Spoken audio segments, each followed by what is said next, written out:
Drake, din flota lui Drake, renumitul Drake. Rapping la motociclete.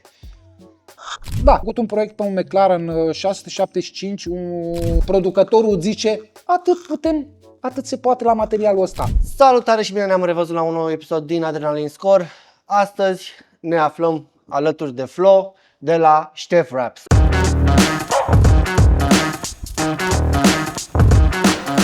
ai ajuns să lucrezi în industria rappingului? A fost o pasiune sau... Oarecum am început tot din motorsport. Fobia asta și pasiunea asta a început undeva în 2010, de când lumea mă știa pe mine de perfectul cu alt business care l-aveam de motociclete. Drept urmare se vede că nu scap de ele și nu o să scap prea de curând. Pasiunea vine în domeniul acesta de la... Pur și simplu când am făcut un proiect în colaborare cu Pic și Poc, renumitul proiect Lucky Strike, care l-am avut pe un Suzuki, și de atunci am rămas un pic așa uimit de ce poți face creativitate și să aduci un plus, o notă sportivă, o notă de a face un lucru să arate de 10.000 de ori mai bine și vizual, și după aia și pe parte de tune și mapă, și intrăm în alte detalii aici. Dar pe parte de tuning exterior, da, de atunci am început, din 2010-2011, să intru în acest domeniu. Când a luat naștere Ștef Raps? Ștef Raps a luat naștere în 2022, dar cu o vechime, pentru că mi-am setat nou business și numele pe Ștef Raps. Sunt în domeniul acesta al colantărilor și foliilor de protecție din 2012, de când am plecat din țară. Așa a fost situația să plec din țară. Din 2012 am plecat în Canada, am fost în state și am fost stabilit acolo de atâta timp, din 2012. Am înțeles. Ce tipuri de servicii oferiți voi la Ștef Raps? Serviciile pe care noi le oferim sunt pentru cei care într-adevăr vor să schimbe look-ul la orice absolut obiect, că e autovehicul, motocicletă, barcă, elemente, orice, și bucătării, și mobilă, și panouri, absolut orice. Poți veni cu o creativitate sau ceva ce ai în mintea ta și vrei să aduci în valoare, să pui valoare pe acel obiect. Că este mașină, că e motocicletă, nu contează. Dar da, poți face ceva să arate mult mai bine și mult mai plăcut vizual. Am înțeles. Ce tipuri de folii folosiți voi aici? De obicei folosim folii care sunt pe piață de foarte mult timp și au o experiență de cel puțin 20-25 de ani. Aș enumera câteva branduri pe care le recomand și știu că merg pe garanția lor, și pentru că sunt testate și sunt branduri de foarte mult timp în piață, cum ar fi 3M-ul, Oracle, KPMF-ul, Avery, pe parte de customizare culoare. Iar acum nou piața a venit cu PPF colorat, care deja începe să prindă viață și să aducă un plus. De ce? Pentru că este o folie care se regenerează, pe când folia colorată cast nu are o regenerare 100%. Este foarte ușor regenerabilă, dar nu ca PPF-ul. Am înțeles. Care sunt cele mai mari provocări în ceea ce privește rapping-ul? Provocări. Să știi că ai un proiect în care e ceva nou, ceva ce nu a mai făcut nimeni, și să îl poți duce la bun sfârșit și să arate 99% pe calitate. Care a fost prima mașină sau motocicletă pe care ai colantat-o și cum a ieșit de fapt? Recunosc, într-adevăr, la început recomand și altora să încep să-ți prinzi experiență pe lucrurile tale, nu pe obiectele sau autoturismele altora. Întotdeauna ai o mașină la bază, mașina ta, la 2 săptămâni ți-o colantezi. e o investiție, este o pierdere de timp, bani pe care tu efectiv nu faci altceva decât să investești în tine. De ce? Încolantezi mașina la 2 săptămâni până când prinzi experiența și siguranța că o faci cum trebuie, de la pasul 1 până la predare, de la primire până la predare, să știi că ai făcut lucrul acela exact cum trebuie ca la carte. Așa a fost și primul rap, să zic. Da, a fost mașina mea Ford Focus ST, 2014 a fost prima chestie când am făcut-o de unul singur și a fost mașina mea. Am înțeles. Și după aia la 3 luni reschimbam, adică încercam să nu-mi ies din mână, să continui, să fiu activ, să pot să-mi înțeleg procesul și să-mi obișnuiesc mâinile, racletatul, tăieturile și absolut tot. Între timp am lucrat foarte mult timp pe partea de grafică, instalare grafică, asta a fost 2013-2012 pe acolo, la flote de mașini, joburi comerciale, cum ar fi vanuri, tiruri, camioane, reclame. Și de acolo m-am dus pe partea de la comercial, m-am dus pe partea de privat, adică luxury cars, premium cars, unde acolo cerințele sunt mai, detaliile sunt mult mai riguroase, clientul este mult mai picky, mai pretențios. Drept urmare, pretențiile se plătesc. Ceea ce lumea trebuie să înțeleagă chestia asta, cu cât ești mai pretențios, cu atât trebuie să înțelegi că trebuie să plătești un pic mai mult pentru pretențiile, pentru că e mai mult timp pierdut pe fiecare detaliu. Corect. Ai avut vreun mentor care te-a învățat să faci treaba asta? Sau? Da, am avut un mentor în Canada, bineînțeles, de la care am copiat și am învățat, am furat, că meseria se fură. Corect. Mi-aduc aminte decât câteva faze așa, să le zic câteva, 2-3 exemple. Nu zic, am început de la început, de la pregătirea mașinii, care eu nu înțelegeam, dar de ce mă pui să pregătesc mașina? După care am înțeles după vreo 2-3 ani de ce înseamnă să știi să duci o lucrare de la început cap-coadă, da? De la pregătire până la final. Faptul că am trecut prin toate etapele, de la pregătire până la final, până la predarea mașinii, înțelegi absolut tot. Absolut tot.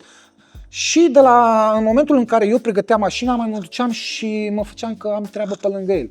Și observam de ce face așa, de ce întinde materialul atâta, de ce îl întinde așa în poziția aia, de ce poziția corpului este așa și nu este așa, de ce cuțitul se ține așa. Adică le-am văzut, le-am furat, le-am băgat, le-am memorat și le-am pus în practică. Ce-ți place cel mai mult la meseria ta? Și ce te motivează să continui, de fapt, și de drept? Îmi place schimbarea care o vezi la final, adică dintr-un alb banal poți să faci o altă culoare, dintr-un negru să faci o grafică printată și la sfârșit rămâi așa și te uiți și zici, wow, chiar a ieșit cum trebuie și te uiți și zici, da, e făcută de mine și ești confident în tine și devii mai bun în ceea ce faci, pentru că dacă îți place la final lucrarea care ți-a ieșit, nu are cum să nu-i placă nici la client, e garantat. Mai ai emoții acum? Nu absolut nicio emoție. Am avut emoții primii 2-3 ani.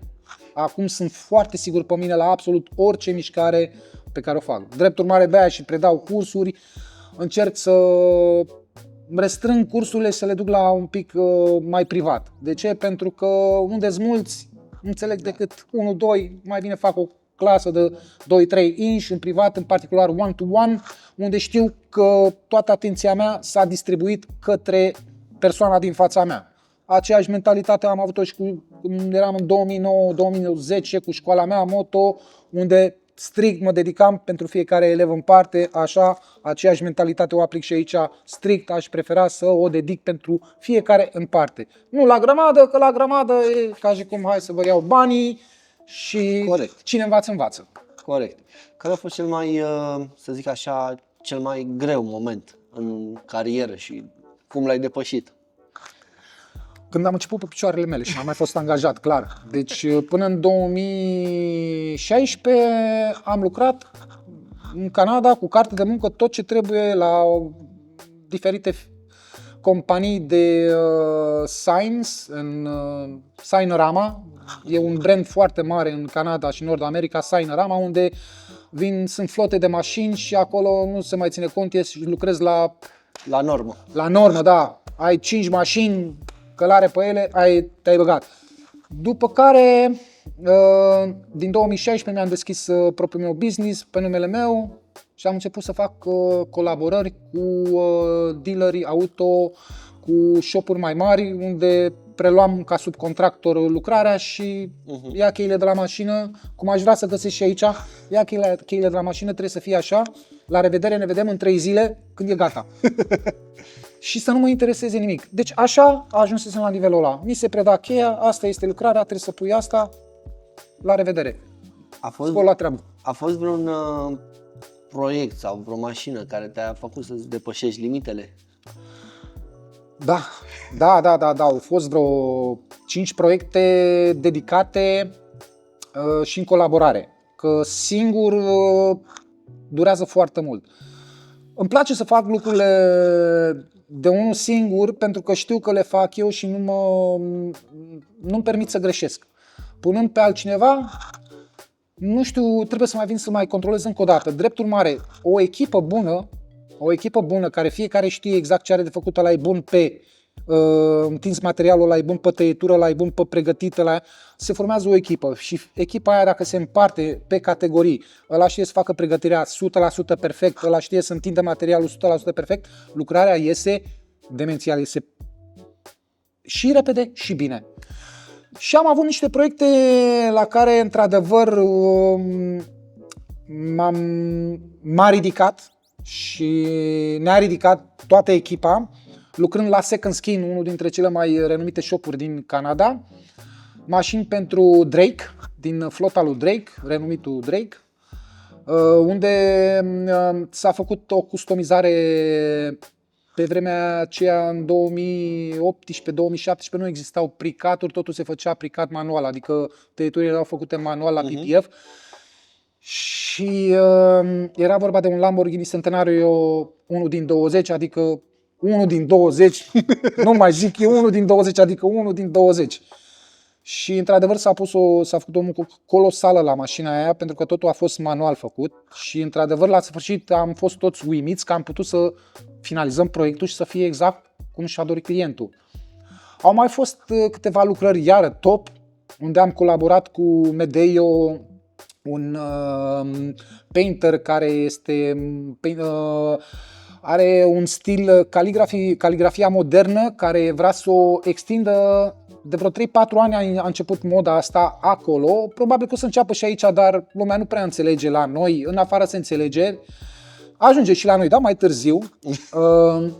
Unde caligrafia modernă înseamnă litere de tot felul, curbate, ușor, frumoase și aspectoase. Gen cum este logo-ul meu, tot el mi-a realizat și logo-ul, dar mult mai complexe. Unde am făcut un proiect pentru UNICEF din Canada, unde iară ne-am intersectat cu mai mulți instalatori buni și am făcut un proiect pe un McLaren 675, un colantat, și peste colant s-a efectuat o caligrafie la mână, unde maestru Medeo și-a făcut datoria și și-a arătat talentul ce poate să facă. Și am venit iară cu o chestie nouă ce poate fi pusă în aplicare tot în domeniul auto. Adică să vii cu o caligrafie modernă în loc de print și după aia să dai ceramică peste sau să pui PPF peste caligrafia aceea făcută la mână, exact cum se face linia de la Rolls-Royce, ceva de genul ăsta, și să vii după aia să-l protejezi pe long term, pe 3-4 ani, 5 ani, în funcție de ce alegi. Și au mai fost și alte proiecte, încă câteva renumite. Ce faci diferit acum față de ce făceai la început, în afară de tot? Diferit. Ca și profesionist în rapping. Da, întotdeauna eu cred că la un an jumate, întotdeauna apare noi tehnici de instalare. Eu țin legătura cu Orafol din Nord America, unde am un feedback cu ei despre materiale, ce putem îmbunătăți, ce propuneri pot să le fac. Ei îmi trimit tot la fel niște cărți în care pot să-mi evaluez sau pot să evaluez anumite materiale și să să le dau o notă, este ok, nu este ok, tot la fel vin cu produse tehnici noi care se schimbă materialul, se schimbă și un pic din tehnica de aplicare, pentru că din an în an apar materiale cu diferite, cu liner diferit, cu adeziv diferit, altă textură, altă grosime, se schimbă un pic din tehnica de aplicare. Drept urmare, la fiecare an trebuie să-ți faci un update, să te duci la seminare care se fac de companii mari, 3M, Oracle, Arlon, etc. Și trebuie să ții mereu update-ul acolo la nivel, să știi că ești mereu pregătit pentru ce este nou și ce vine nou. Tu ești între puținii care fac partea asta de wrapping la motociclete. Da, și am observat de ce, mi-am dat seama de ce, lumea fuge de ele pentru că este mai complex și foarte greu. Sincer, și eu aș prefera să pun jumate de mașină, o laterală de la mașină, decât să fac o motocicletă, pentru că sunt mult mai rapid la o mașină decât la o motocicletă. Lumea nu concepe și lumea te judecă, dar exact așa spun, este o motocicletă, nu e o mașină. Păi da, și eu le dau următorul răspuns. Ok, ai un culoar cu 2 uși și trebuie să pui gresie pe jos. Ai 2 uși, da? Și mai ai încă un culoar cu 10 uși, tot același culoar, dar cu 10 uși. Câte tăieturi, matematic vorbind, câte tăieturi ai de făcut că ai 10 uși și câte tăieturi am de făcut pentru că am o motocicletă? Păi am mai multe tăieturi de făcut la o motocicletă decât probabil la o mașină normală. Da? Am 15.000 de margini, am 15.000 de fante, adâncituri. Este mult, mult mai complex de a lucra motocicleta. Iar piesa de șahmat este rezervorul, care e greu. E greu pentru că trebuie întins materialul la o limită în care chiar producătorul zice atât se poate la materialul ăsta. Eu încerc să-l duc un pic peste limită. Dacă ține vrăjala, merge, e bine, mă bucur, le dau răspuns, bă, se poate. Și ei se bucură că se poate. Și mă întreabă, cum ai reușit? Păi, uite așa. Sau eventual, probabil, se poate mai realiza și rezervorul în bucăți, depinde cât de complex este, că dacă te uiți la un MV Augusta care este farfurie de OZN, îl faci din bucăți, că n-ai de ales. Adevărul că arată bine în MV ăsta. Da, arată bine, deci clar este mult mai complexă o lucrare la o motocicletă decât la o mașină, drept urmare de-aia lumea preferă să zică pas la ele, drept urmare mi le-am luat în cârcă eu, asta e, mi le asum, le fac. La vară o să le las mai ușor, astea sunt proiecte de iarnă. Da. Face sens? Mai bine să le faci iarna decât vara. Că pe grabă motocicletele nu e bine să le faci. Corect, mai ales că e mult de muncă la ele. E. Ce hobby-uri ai? În afară de wrapping și mașini. Se vede, stânga-dreapta. Stânga-dreapta, motocicletele, asta au fost dintotdeauna și va rămâne. E o pasiune mea. Ce să mai zic? Pasiune. Motociclete, clar. Am închis subiectul. Sunt acolo. Vreau să mă duc în vacanță, motocicleta. Vreau să mă duc undeva cu motocicleta. Cât se poate. Care e motocicleta ta favorită? Am avut multe motociclete de-a lungul timpului, din 2003-2004,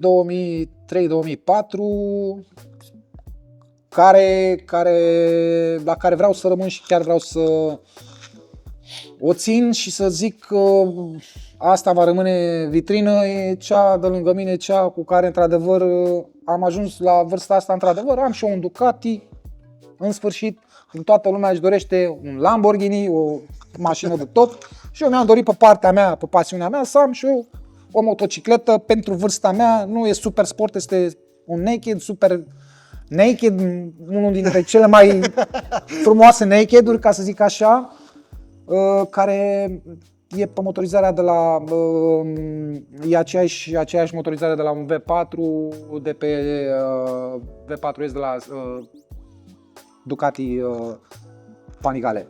Și numai că e pusă în stradal mod, adică naked. Și mă prinde bine pentru vârsta care o am. Și poziție și asta mă coafează. Da. Iar ca mașină? Ca mașină, momentan acum dețin un Jeep Wrangler și un AMG A35, care, by the way, o să trebuiască să mărit să o vând A35-ul. o să fie la vânzare, dar caut omul care într-adevăr știe ce vrea.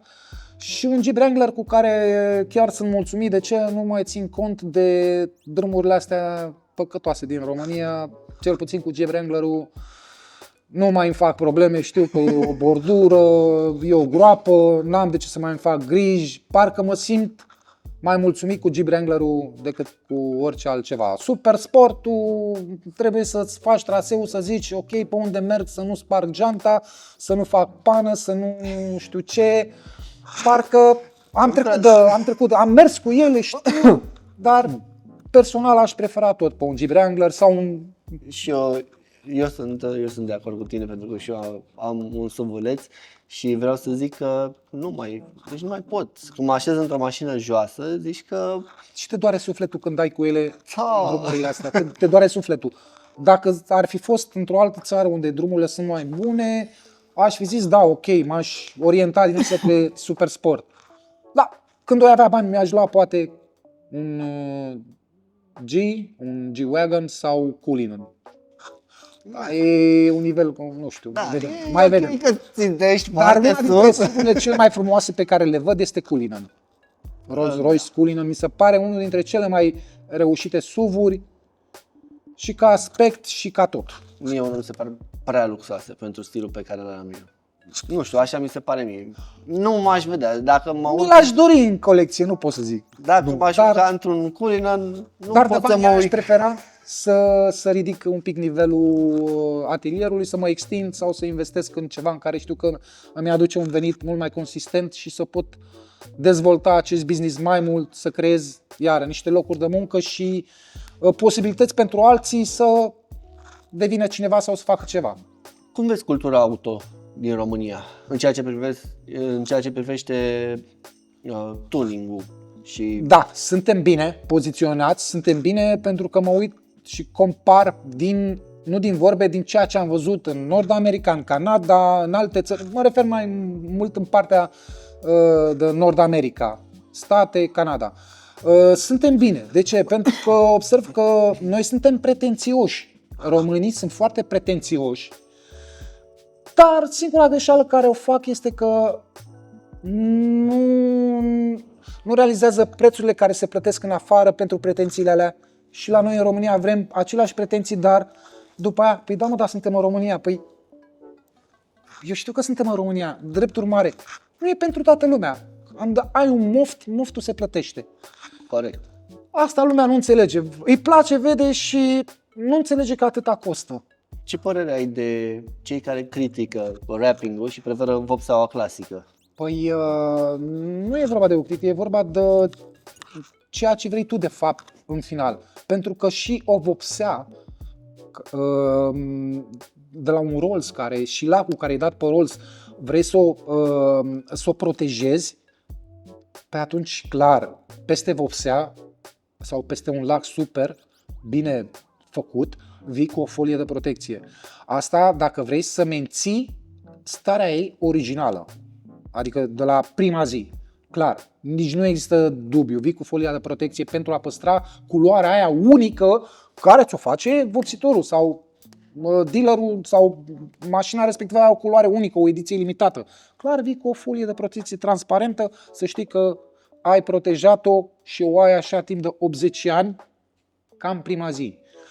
Sau mai există moftul în care zici, băi, îmi place foarte mult culoarea pe care mi-am ales-o la mașină când am cumpărat-o, dar parcă aș vrea să mă joc din an în an sau la 2 ani să schimb culoarea. Ori vii cu gama low cost, colant, care știi că îl ciupești, depinde iar în funcție. Dacă știi că ai o mașină care duci pe ea pe șantier sau o mașină care ești cu ea în weekend. Aici trebuie să știi să vorbești cu clientul, să-l educi și să-i spui, pentru tine ți se recomandă asta. De ce? Păi mergi de 2 ori pe săptămână, nu stai bară în bară la mașină, nu mergi pe drumuri proaste sau mergi, ți alegi traseul, drept urmare nu are ce să pățească mașina și atunci poți să-i faci, în funcție de cine este, să-i faci un pachet sau o ofertă exact customizată pentru el.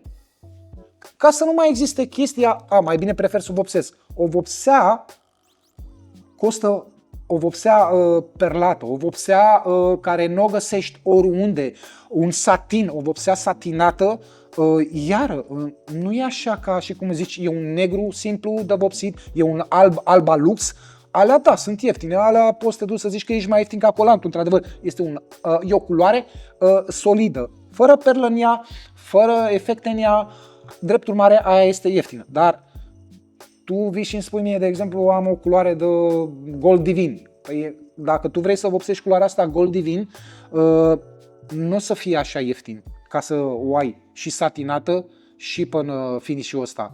Drept urmare, colantul e mai ieftin decât dacă ai vopsi în nuanța aia. Încă o dată, dacă ai culori simple, alb, negru, roșu, fără perlă, fără nimic, da, într-adevăr, posibil, sigur, ești mai ieftin.